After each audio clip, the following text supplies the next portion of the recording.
The Unseen Guest. Order, Intrusions, and a Landlord's Bidet Secret. Lila Carter was a creature of habit. Her one-bedroom apartment on the third floor of a quiet brownstone in the city was her sanctuary, a meticulously curated space where every item had its place. The mugs in her kitchen cabinet were aligned by color, handles facing right. Her bookshelves were organized alphabetically, spines flush with the edge. Even her toothpaste tube was rolled neatly from the bottom, never squeezed haphazardly. At 32, Lila prided herself on this order. It was her armor against the chaos of the world outside. Living alone suited her. No roommates to disrupt her system, no one to leave dishes in the sink or misplace her keys. But about a month ago, the order began to fray. It started with a mug. Lila came home from her job as a graphic designer, her bag slung over her shoulder, and noticed her favorite blue ceramic mug sitting on the counter. She froze. She had washed it that morning, dried it, and placed it in the cabinet, she was certain. Her pulse quickened as she opened the cabinet door.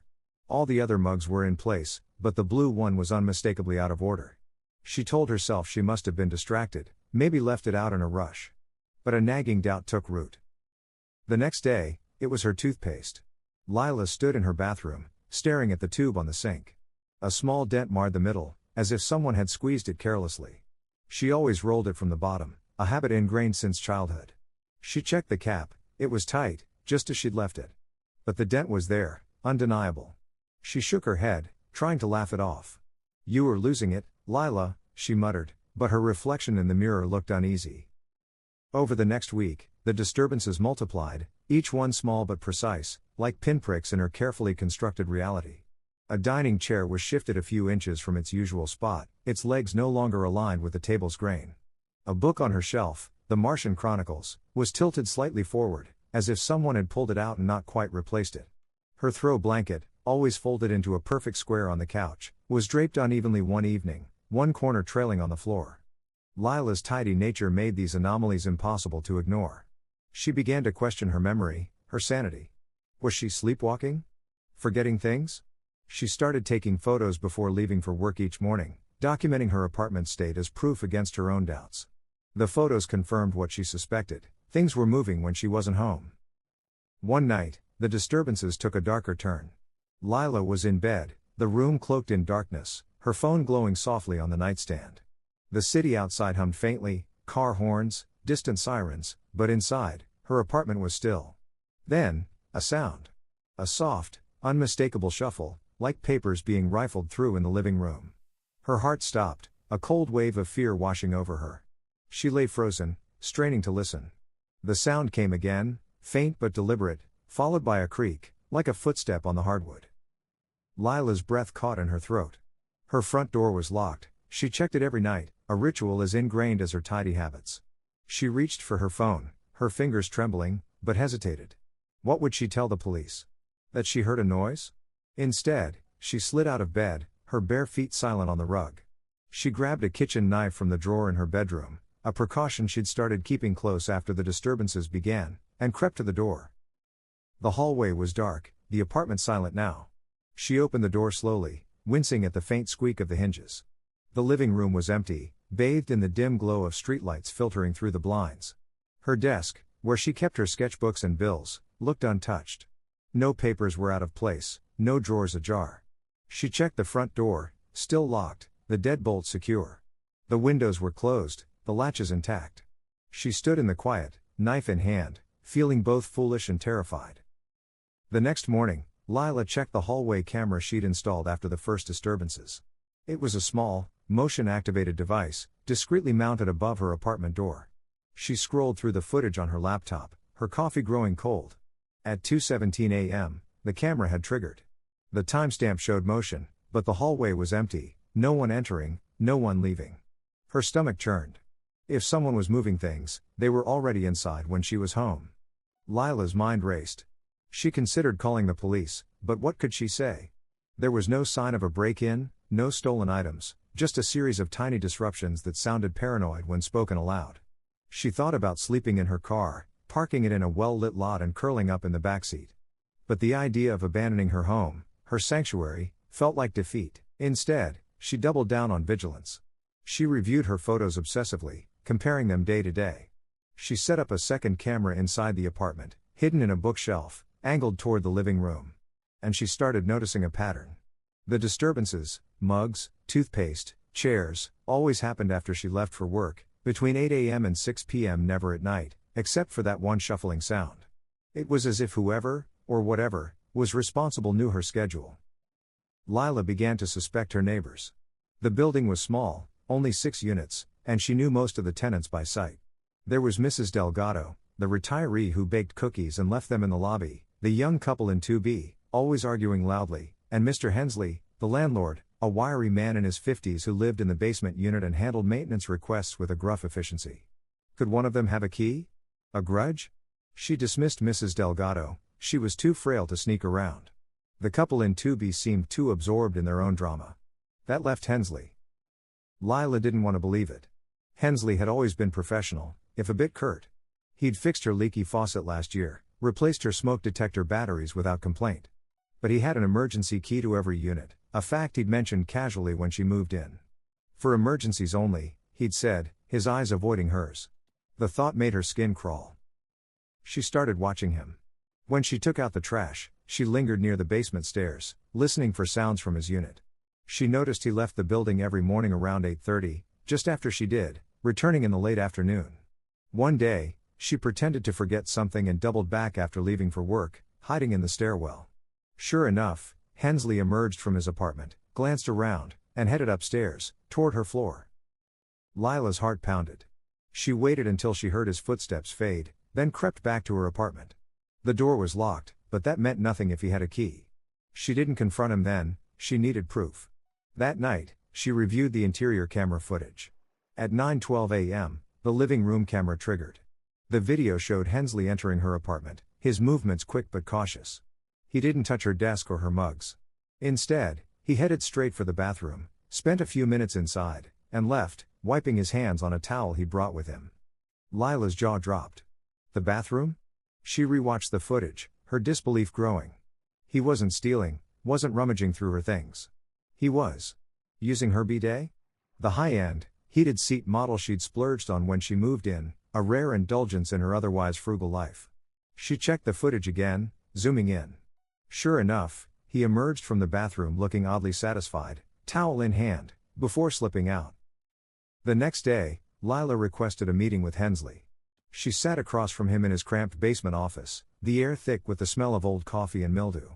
His desk was cluttered with lease agreements and repair receipts, a stark contrast to her own orderly space. Mr. Hensley, she began, her voice steady despite the anger simmering beneath. I've been noticing things in my apartment. Things out of place. And I saw you on my camera. In my bathroom. Hensley's face paled, his eyes darting to the floor. I can explain, he stammered. Lila crossed her arms. You've been using my bidet. My bidet. Why? He shifted uncomfortably, his fingers fidgeting with a pen. Look, I know it sounds crazy. My unit doesn't have one, and... well, I tried yours once during a maintenance check. It's nice. Really nice. I didn't think you'd notice. I always cleaned up after myself. Lila stared at him, her mind reeling. You broke into my apartment, my home, for a bidet? You didn't think I'd notice my stuff being moved? I wasn't moving anything. He protested. Maybe I bumped a chair once or twice. The toothpaste. Okay, that was me. I used it a couple times. But I was careful. Careful? Lila's voice rose. You violated my privacy. You scared me half to death. Hensley hung his head, mumbling an apology. I'm sorry, Lila. I'll stop. I'll get my own bidet. Please, don't tell anyone. I could lose my job. Lila stood, her hands trembling. I'm not staying here. You'll have my notice by tomorrow. 3 days later, Lila was gone. She packed her belongings with the same precision she'd always applied to her life, each box labeled and sealed. She moved to a new apartment across town, a modern complex with a doorman and no landlord keys. The new place didn't have a bidet, she couldn't bring herself to install one, not yet, but it had something better, peace of mind. As she unpacked her mugs, aligning them carefully in the cabinet, Lila felt the weight of the past month lift. The disturbances, the fear, the violation, they were behind her. But she kept the cameras, just in case. And every night, she'd double-check the locks, her tidy habits now laced with a new kind of vigilance. Some sanctuaries, she'd learned, had to be guarded fiercely. Lila Carter's new apartment was a study in clean lines and fresh starts. The modern complex, with its glass lobby and round-the-clock doorman, felt like a fortress compared to the creaky brownstone she'd fled. Her fifth-floor unit overlooked a small courtyard, and the absence of a landlord's emergency key was a selling point she'd confirmed twice before signing the lease. The apartment was smaller than her last, with no bidet, a deliberate choice, but it was hers, and that was enough.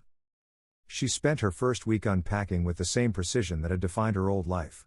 Mugs were aligned in the kitchen cabinet, handles facing right. Books were shelved alphabetically, spines flush. Her toothpaste, a new tube, was rolled neatly from the bottom. Each action was a ritual, a way to erase the memory of misplaced chairs and squeezed tubes. But the cameras stayed. She installed one in the living room, hidden in a potted plant, and another above the front door. Just in case, she told herself, though she wasn't sure what she was guarding against. The first few nights were quiet, the kind of quiet that felt like a gift after weeks of unease. Lila slept better, her dreams free of shuffling papers or flickering hallway lights. But on the fourth night, as she sat on her new couch sketching a logo for a client, she heard it, a faint thump from the kitchen. Her pencil froze mid-stroke. She set her sketchpad down, her heart picking up speed. It wasn't the same sound as before, not the deliberate shuffle of papers, but it was enough to jolt her back to that night in her old apartment, knife in hand, fear clawing at her chest. She stood, moving silently to the kitchen. The room was pristine, the counters gleaming under the overhead light. Nothing was out of place, no mugs on the counter, no chairs askew. But as she scanned the space, her eyes caught on something, a single teaspoon, resting in the sink. She hadn't used it. She hadn't even touched the silverware drawer that day. Her breath hitched. She opened the drawer, counting the spoons. All were there, neatly arranged. But the teaspoon in the sink was undeniable, its handle still damp, as if recently washed. Lila's first instinct was to check the camera. She pulled up the footage on her laptop, her fingers trembling slightly. The living room camera showed nothing, no movement, no shadowy figures. The hallway camera was equally empty, the timestamp confirming no one had entered or left. She rewatched the footage, slowing it down, searching for a glitch, a flicker, anything. But the apartment remained still, the teaspoon her only evidence. She didn't sleep that night. She sat on the couch, wrapped in a blanket, her phone clutched in one hand, the knife from her old apartment now tucked into a drawer nearby. The rational part of her mind screamed that she was overreacting. A spoon could have been misplaced, a moment of carelessness in her unpacking. But the other part, the part that had spent weeks documenting moved mugs and dented toothpaste, whispered that something was wrong. The next morning, Lila called her new building's management office. The manager, a brisk woman named Carla, listened patiently as Lila described the spoon, the cameras, and her lingering fear from her old apartment. "I just need to know," Lila said, her voice tight, "that no one has access to my unit. No master keys, no maintenance staff sneaking in." Carla's tone was reassuring but firm. "Ms. Carter, our staff only enter with 24-hour notice, and we don't use master keys. Your fob is unique, and the doorman logs every visitor. You're safe here." Lila wanted to believe her. She thanked Carla and hung up, but the unease lingered. She started taking photos again, documenting her apartment before leaving for work. She checked the cameras obsessively, her tidy habits now tinged with paranoia. For a few days, nothing happened. The spoons stayed in their drawer, the mugs in their cabinet. She began to relax, telling herself the spoon was a fluke, a remnant of her old fears. Then, a week later, she found a note. It was slipped under her door, a small square of paper folded once. No envelope, no name. Just a handwritten scrawl in blue ink, "Sorry about the spoon. I borrowed it. Neighbor." Lila stared at the note, her mind racing. Borrowed? From her locked apartment? She checked the hallway camera, nothing. No motion, no figure slipping the note under her door. The timestamp showed it appeared at 3:14 a.m., when the building was silent. Lila's first thought was to confront her neighbors, but she barely knew them. The complex was larger than her old brownstone, with dozens of units on her floor alone. She pictured knocking on doors, waving the note, demanding answers. Instead, she took a different approach. She taped a note of her own to her door, written in her neat, precise handwriting. "To the person who borrowed my spoon, please explain. I'm in 5C. Let's talk." She didn't expect a response. But that evening, as she was heating up dinner, there was a knock. Lila froze, her spatula hovering over the pan. She checked the peephole, A nervous-looking young man, maybe in his mid-20s, stood in the hallway, shifting from foot to foot. She opened the door a crack, keeping the chain on. "Hi," he said, his voice shaky. "I'm Joshua from 5D. Got your note." Lila's eyes narrowed. "You left the spoon note?" He nodded, running a hand through his messy hair. "Yeah. I'm really sorry.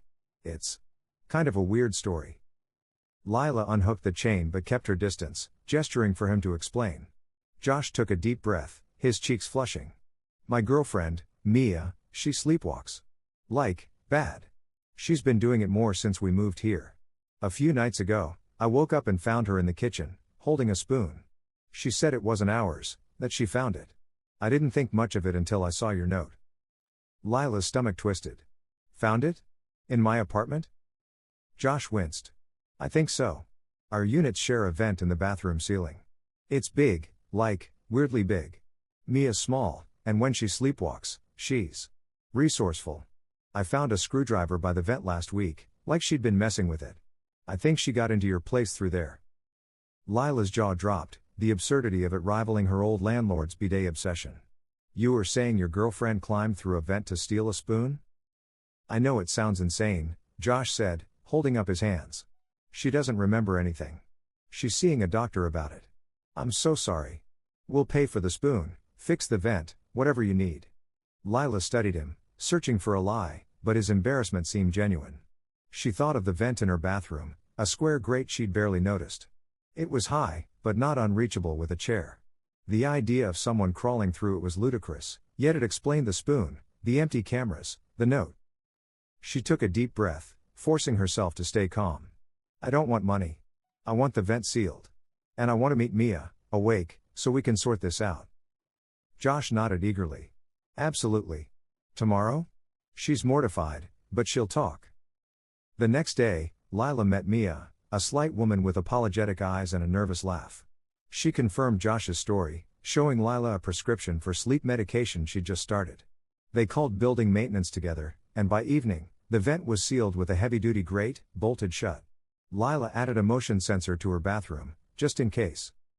As she settled into her apartment that night, arranging her mugs for the 100th time, Lila felt a cautious relief. The spoon mystery was solved, and though it wasn't as invasive as her landlord's betrayal, it reminded her how fragile privacy could be. She kept her cameras on, her locks checked, but she also left a small gift outside Josh and Mia's door, a box of chamomile tea, with a note, "For better sleep. Lila, 5C." Her sanctuary was hers again, but she knew now that safety was never guaranteed. It was built, one careful step at a time. Lila Carter's new apartment was starting to feel like home, but the word carried a cautious edge. The sealed bathroom vent, the motion sensors, and the doorman's log were her safeguards, a fortress built from lessons learned. The spoon incident with Mia, the sleepwalking neighbor, had been resolved with a new grate and a tentative truce, but Lila's tidy habits now served a dual purpose, order and vigilance. She still photographed her apartment before leaving for work, her mugs and books a silent checklist against intrusion. Yet, as July's summer heat settled over the city, she began to hope the worst was behind her. That hope lasted until the package arrived. It was a small, nondescript box left outside her door on a Tuesday morning, no return address, no label, just her name scrawled in black marker, Lila Carter, 5C. She found it when she stepped out for her morning coffee run, nearly tripping over it. Her heart skipped, the memory of the sleepwalker's note flashing in her mind. She nudged the box with her foot, half expecting it to move. It didn't. She carried it inside, placing it on her kitchen counter like it was a bomb. Lila stared at the box, her tidy instincts warring with her curiosity. She checked her hallway camera, nothing. No motion detected, no figure dropping off the package. The doorman, a cheerful man named Eddie, swore no one had come through the lobby with a delivery. Could have been another tenant, he offered, but his shrug didn't ease her unease. She opened the box with a pair of scissors, standing back as if it might spring to life. Inside, nestled in tissue paper, was a small, metallic object, a key. Not a modern fob like her apartment's, but an old-fashioned brass key, its surface etched with faint, swirling patterns that looked almost otherworldly. A folded note was tucked beside it, written in the same blue ink as the sleepwalkers, "For your collection. Keep it safe. Neighbor." Lila's breath caught. Her collection? She didn't collect keys. And the note's tone felt different, less apologetic, more cryptic. She thought of Josh and Mia in 5D, but this didn't fit. Mia's sleepwalking was random, not calculated, and Josh had been mortified, not mysterious. She checked the vent grate, still bolted shut. The cameras showed nothing. Yet the key sat on her counter, its strange design glinting under the kitchen light, mocking her sense of control. That night, Lila couldn't sleep. She kept the key in a drawer, locked away with her silverware, but its presence lingered. She replayed her time in the old brownstone, Mr. Hensley's absurd bidet confession, the shuffling papers, the moved mugs. Had he left something behind? A key he'd used, forgotten in her apartment? But the patterns on this key were too intricate, almost like circuitry or runes from a sci-fi novel. She laughed at the thought, her imagination was running wild. The next morning, Lila marched to 5D, the key tucked in her pocket. Josh answered the door, bleary-eyed from a late night. "Another note?" he said, frowning when she showed him the paper. "That's not Mia's handwriting. Or mine." Mia appeared behind him, rubbing her eyes. "What's going on?" Lila explained the package, the key, the note. Mia's face paled. "I swear, it's not us. I haven't sleepwalked since starting the meds. We'd never do that." Lila believed them. Their confusion mirrored her own, and the note's handwriting was indeed different, sharper, more deliberate. She left, promising to keep them updated, and headed to the management office. Carla, the building manager, was as baffled as Eddie. "No one's reported a lost key," she said. "Could be a prank. Kids in the building, you know?" But Lila didn't think it was kids. The key's design was too specific, too intentional. She took it to a locksmith that afternoon, a grizzled man named Sal who'd been in the neighborhood for decades. He turned the key over in his hands, squinting through his glasses. "Never seen anything like it," he said. "Not for any lock I know. Looks decorative, maybe? Or custom. Where'd you get this?" Lila didn't mention the package. "Found it," she said vaguely. Sal shrugged, handing it back. "Keep it as a souvenir. It's not opening anything around here." Back home, Lila placed the key on her desk, next to her sketchpad. She sketched its patterns, the swirls and lines oddly soothing to trace. The more she studied it, the less it felt like a threat and more like a puzzle. She started to wonder if it was connected to her old apartment. Had Hensley left it behind, a final taunt? Or was it something else entirely? On a whim, she called her old neighbor, Mrs. Delgado, the cookie-baking retiree. "Lila, dear." Mrs. Delgado's voice was warm. "How's the new place?" Lila asked about Hensley, any strange behavior since she'd left. Mrs. Delgado laughed. "He's been quieter. Got himself one of those fancy toilets, I hear. But he did mention you, once. Said he found something in your unit after you moved, a weird key. Thought it was junk and tossed it." Lila's grip tightened on the phone. "A brass key? With patterns?" Mrs. Delgado paused. "Might have been. He didn't say much, just grumbled about cleaning up after tenants." Lila hung up, her mind spinning. Hensley had found a key in her apartment. Had he sent it to her, a creepy parting gift? She called him, her voice steady despite her racing heart. He answered on the third ring, sounding annoyed. "What now, Lila? Did you send me a key?" she asked. "Brass, with strange designs?" Hensley snorted. "What? No. I threw out some old key I found under your bathroom sink. Looked like a prop from one of those sci-fi movies you liked." "Why?" Lila's skin prickled. "It showed up at my new place. In a box, with a note." Silence. Then, "Not me. I don't even know where you live now. Sounds like someone's messing with you." She believed him. His tone was too defensive, too flustered to be a lie. But if not him, then who? The note's neighbor's signature felt like a misdirection, a way to keep her guessing.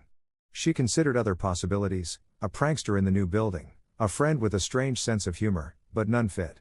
The key's design was too specific, too deliberate. That night, Lila made a decision. She took the key to a local artist, a sculptor named Elena who specialized in found objects. Elena examined it under a magnifying glass, her eyes narrowing. "This is no ordinary key," she said. "The patterns. They're like circuitry, but not modern. Almost like a prototype, or something ceremonial. Could be worth something to a collector." Lila didn't care about its value. She wanted it gone.